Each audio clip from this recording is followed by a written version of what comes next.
He called her a fat pig. So I turned his joke into his ruin. They laughed like hyenas in my son-in-law's living room. He's marrying that fat pig, the thought makes me sick, he crowed to his friends, grinning like a man who thinks cruelty is clever. I am an elderly woman. My spine is old, not brittle. I smiled inside, I was a skeleton key. This is the story of how a careless insult became a brand, a movement, and the last laugh he never saw coming.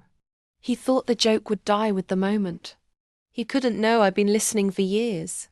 My daughter had spent decades shrinking herself to fit his ego, changing wardrobes, apologizing for laughing too loud, hiding snacks he called indulgences.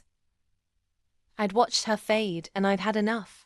When I heard him that night, something in me clicked. Not a spiteful snap, an architect's calm. I recorded the conversation. I called two people, a charismatic stylist friend and a plus-size blogger with 1 million followers. I wired a modest nest egg money I'd set aside for her when she was a little girl and believed in princesses to a single, focused plan. Launch my daughter's label. Not couture that hides bodies, but clothes that celebrate them. 2 months later, the brand Fierce and Full dropped. The marketing was crisp. Bold photos, candid testimonials, and one line that walked like a punch. You call us pigs. We built a runway. We didn't name him. We didn't have to. At the launch gala, an elegant warehouse turned catwalk full of real bodies. Real music and roaring laughter. I played a short film. It began with a close-up of my daughter putting on lipstick, then cut to his tape. The mocking voice, the laughter, the shallow bravado. Then the lights intensified and models of every shape and age stepped out, wearing pieces my daughter had designed. There was silence. Then the room erupted, not with scorn for the models, but with outrage for the man who tried to erase one of them. Investors pulled phone calls. A columnist who'd once praised him for his taste published a blistering column about cruelty and privilege.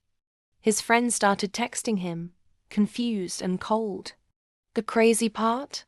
He didn't merely lose face. He lost footing.